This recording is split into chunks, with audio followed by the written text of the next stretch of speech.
Ebbene sì, dopo tanti anni e tanti inviti da parte vostra di raggiungere questo luogo mistico, finalmente abbiamo deciso di venirci e portarvici con noi per fare un intero video. Benvenuti a Kulo, un piccolo villaggio della Georgia. Ma prima di dirvi cosa ci siamo venuti a fare a Kulo, dobbiamo partire da un'altra città.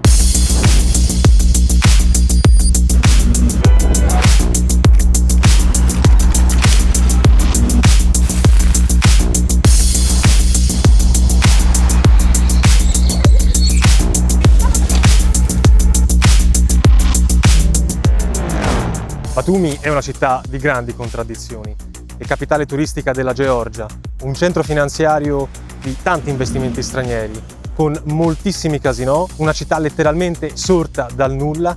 Noi siamo qui per comprendere quella che alcuni chiamano la Las Vegas del Mar Nero e che altri chiamano invece la Dubai dell'Est Europa. Benvenuti a Batumi.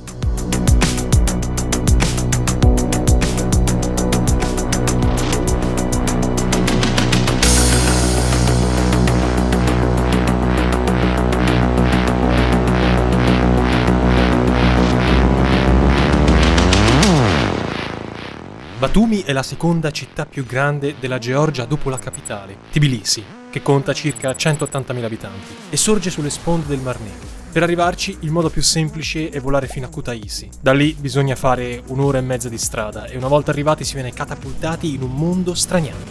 Dalle campagne, protette dalle vette del Caucaso, si passa a un agglomerato di grattacieli, strambe opere architettoniche, una sorta di parco giochi urbano. Ci siamo fatti accompagnare qui da Luca, una delle guide più esperte dei nostri amici di VHS Travel, che ormai ci aiutano a organizzare la maggior parte dei nostri reportage. E uno dei motivi che ci hanno spinto a girare questo documentario è che, con la Georgia, Batumi non c'entra granché.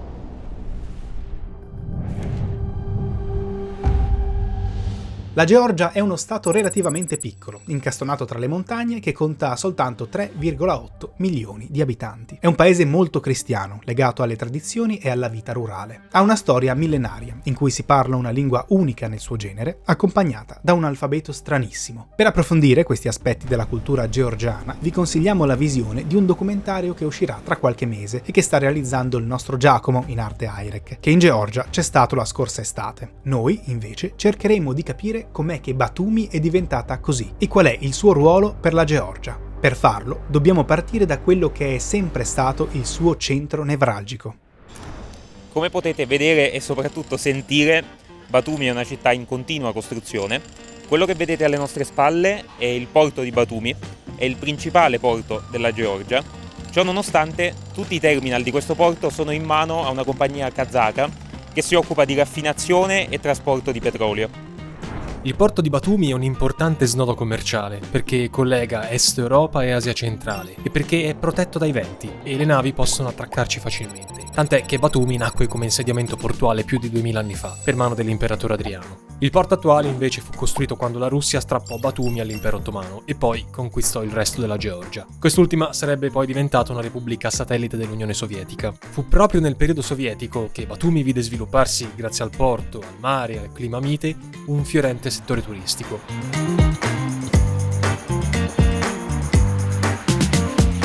A partire dal 1931, sì, era il 1931, Batumi ha accolto un gran numero di turisti. Ne venivano un sacco. E divennero ancora di più con la fine della Seconda Guerra Mondiale, esattamente dopo quell'evento. Dal 1956 Batumi è nota come una delle città turistiche più ambite dell'ex impero sovietico, dell'ex Unione Sovietica.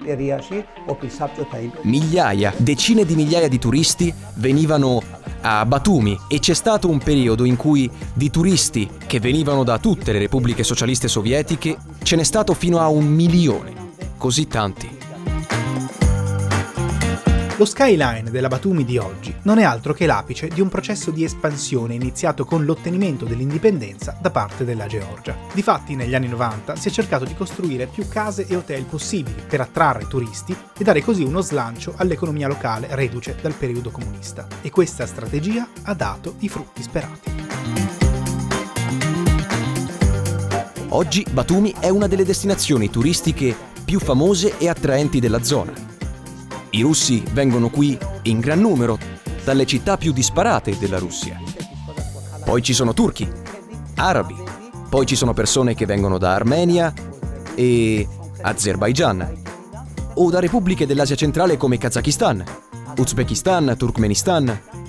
Vengono un po' da tutti i posti. Con il turismo come principale motore economico, il PIL locale è cresciuto del 10% all'anno negli ultimi 10 anni. Di conseguenza, molti investitori stranieri hanno puntato su Batumi, e se questa città è piena di cantieri è perché il settore edile e quello immobiliare sono letteralmente in fermento. Ce lo conferma Raul Kakage, un imprenditore che gestisce una holding multiservizi attiva soprattutto nel settore turistico. Riceviamo investimenti dalla Russia, dalla Turchia e da paesi europei, probabilmente anche dall'Italia. Oggi c'è un bilanciamento in termini di affari in generale. Ma credo che nel settore immobiliare, se le statistiche non sono fuorvianti, i cittadini russi prevalgano. Circa il 50% del totale degli immobili venduti appartiene a cittadini russi. Dopo la caduta dell'URSS, in Georgia i russi sono una minoranza che compone a malapena il 2-3% della popolazione. Prima del 2022 però questa percentuale era vicina allo zero, e il motivo è abbastanza palese. Adesso ho notato in questi ultimi 2 anni che ci sono tanti turisti, soprattutto diciamo non turisti, forse più rifugiati, sono venuti in questa città a vivere. Dalla Russia? Dalla Russia, dall'Ucraina e dalla Belarussia pure. E vi garantiamo che non si tratta soltanto di una percezione. Infatti siamo riusciti a parlare di persona con uno di questi rifugiati. Il ragazzo che intervistiamo non vuole farsi vedere in volto per ovvie ragioni, e per la sua sicurezza non riveleremo il suo nome. Possiamo soltanto dirvi che è fuggito dalla Russia tramite un viaggio complesso, che alla fine l'ha portato in Georgia. Sto vivendo qui a Batumi da dicembre dell'anno scorso. Direi che qui a Batumi ci sono più russi che georgiani. Sì, ho un gruppo di amici con cui usciamo ogni tanto. Vengono qui specialmente persone che lavorano nel mondo tech. Il 70% delle persone con cui mi relaziono lavorano in questo settore. Il ragazzo è visibilmente teso. Ciononostante se la sente di esporci le ragioni per cui è scappato dalla Russia. Non c'è alcuna libertà di parola in Russia, specialmente libertà d'opinione. Dal punto di vista politico, ritengo che Putin, questo sistema e il suo governo siano illegittimi. I risultati elettorali sono completamente falsificati, creati ad arte.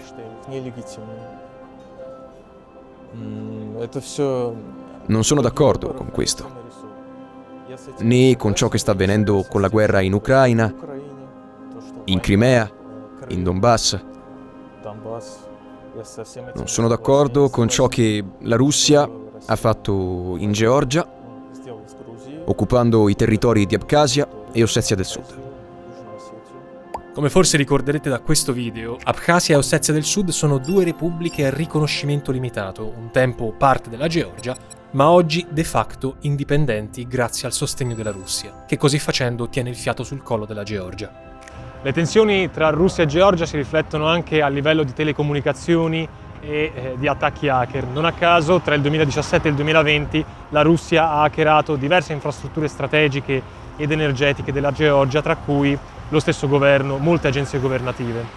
Tuttavia, nel nostro piccolo, come singoli individui, possiamo aumentare il livello di sicurezza per evitare incursioni straniere o non, utilizzando lo sponsor che ha permesso la realizzazione di questo grande documentario, e cioè NordVPN, la migliore virtual private network sul mercato con ben 111 paesi sparsi in tutti i suoi server.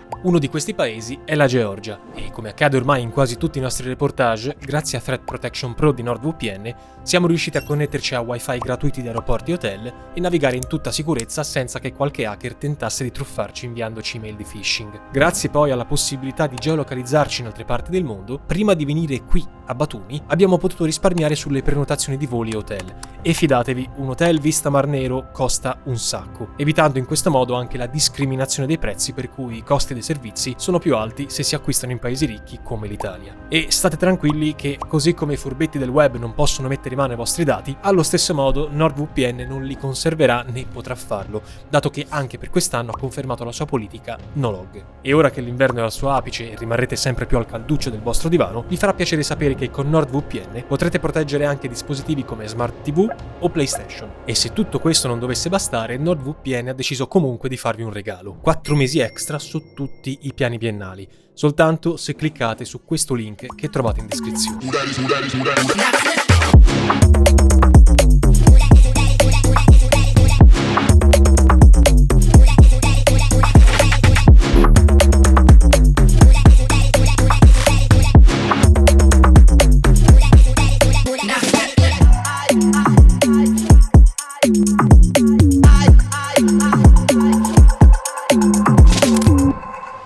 Ehi amico, vuoi un po' di cripto?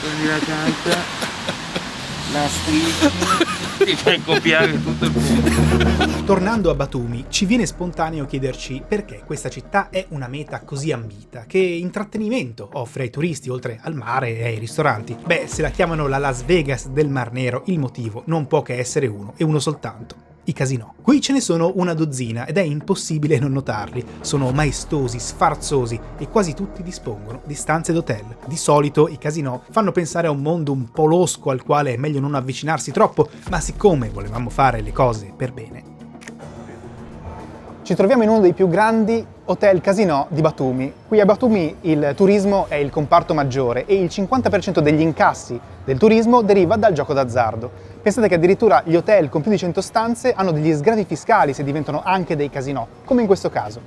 Per approfondire la questione siamo riusciti a incontrare e a parlare con il direttore di questo casinò, il tutto in una VIP room tutta per noi.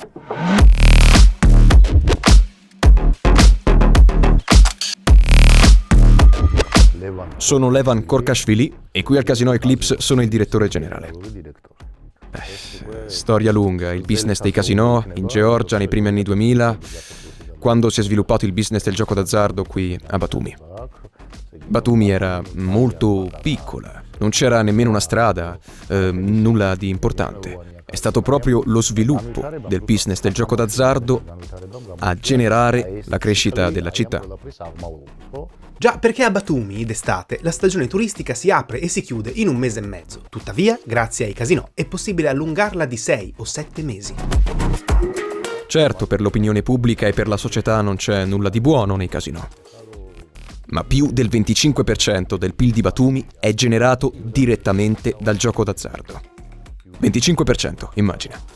Senza contare che le visite nei casinò contribuiscono a tenere attivi sia hotel che ristoranti. Spesso, ci dice Levan, sono i casinò stessi a contattare i clienti e a offrire loro pasti e soggiorno affinché giochino.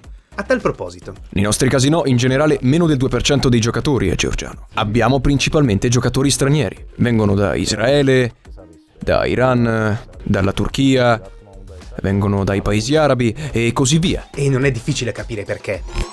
Li attrae il fatto che il gioco d'azzardo è vietato in Iran, Turchia, Israele e paesi arabi. Le persone vogliono giocare, divertirsi e qui possono farlo. Riassumendo, in molti casi i turisti, specialmente i più ricchi, coincidono con i giocatori d'azzardo. È proprio da questo che l'economia di Batumi è alimentata e ha voluto alimentarsi, grazie alla facile concessione delle licenze per il gioco d'azzardo. Ed è per questo che è arrivata a un punto di non ritorno.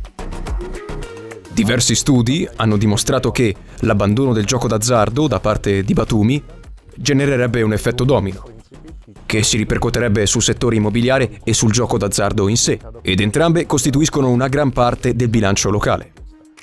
Levan si riferisce al fatto che dal 2022 le tasse sul gioco d'azzardo si sono alzate, si pensa per finanziare il budget militare georgiano in funzione antirussa. Una crisi del settore comunque non sarebbe un bene, anche perché Batumi traina l'intera regione circostante, di cui è arrivato il momento di parlare.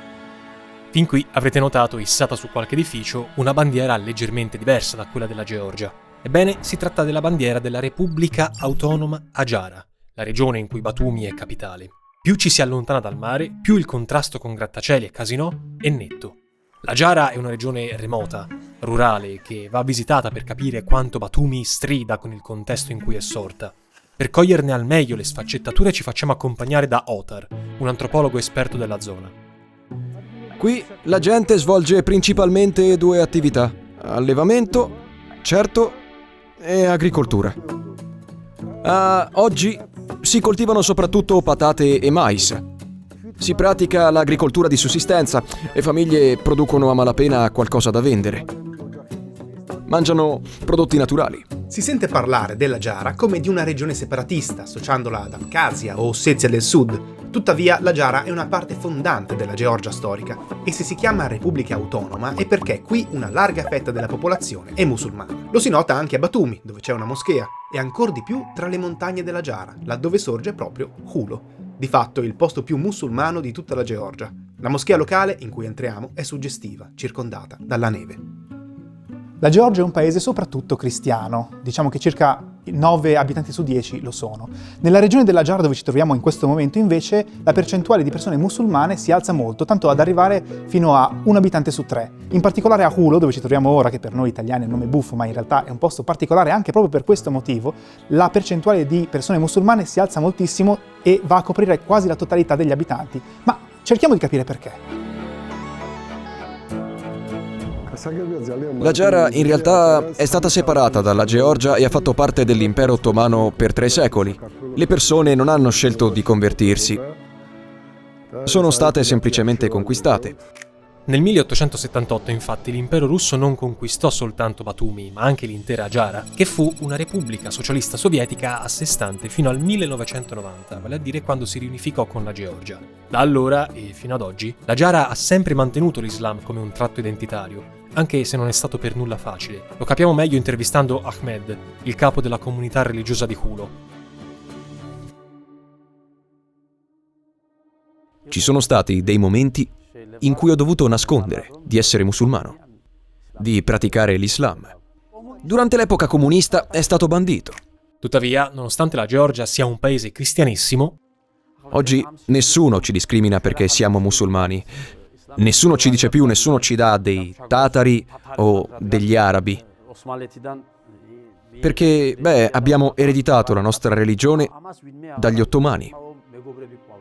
Abbiamo amici cristiani a Tbilisi, Batumi e anche qui a Hulo.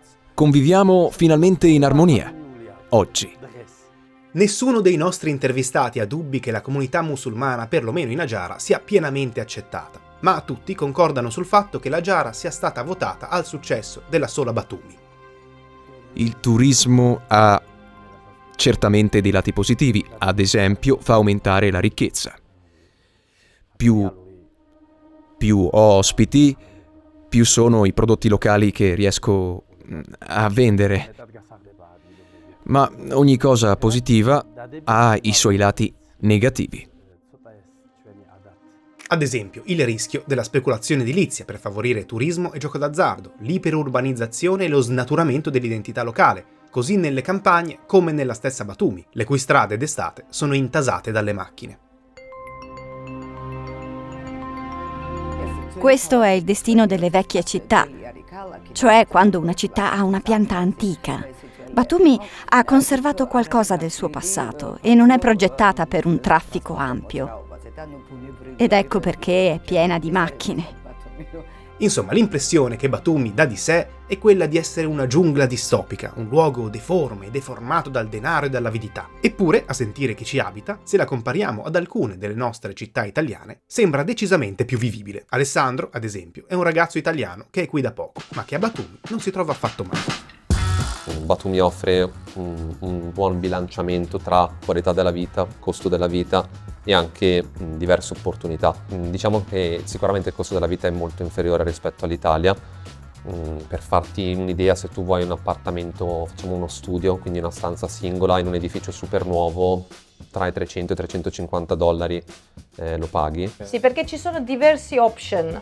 Cioè prima linea di lungomare costa $2.000 e su metro quadrato, quella proprio prima linea che guarda al mare, e dopo piano piano Batumi è fatta così che ci sono 3 o 4 o 5 linee parallele delle vie centrale, e più lontano da mare costa di meno, ovviamente. Le bollette costano pochissimo, internet 10 euro al mese, è super veloce, super costante, anche il telefono costa forse 5 euro al mese, forse anche meno. Quindi si vive bene fino ad oggi, comunque compare con altri territori, è vita accettabile. Cibo un po' altino come prezzo, sì, questo notano tutti quanti, però diciamo che ultimi 2-3 anni si alzano molto anche stipendi nel settore soprattutto privato, ci sono stipendi come in Italia ad esempio. Inoltre non sembra che a Batumi ci siano delle zone pericolose o poco sicure, anzi, pur essendo una città caotica, attrae le persone verso il suo centro. Normalmente le persone si trasferiscono in periferia perché vogliono evitare l'inquinamento. Vanno fuori città per avere un'aria più pulita. A Batumi non c'è un problema del genere, c'è aria fresca ovunque. Sì, Batumi è avvantaggiata dal fatto di non essere una metropoli, eppure ha un afflusso annuale di 2 milioni di turisti e c'è chi ne parla come la meta turistica del futuro. La domanda è, quale futuro? Quello in cui la Georgia, considerando anche i risultati delle ultime elezioni, sembra avvicinarsi sempre di più alla Russia? O quello in cui, come dimostrano le bandiere che sventolano in ogni dove, Tbilisi entrerà a far parte dell'Unione Europea?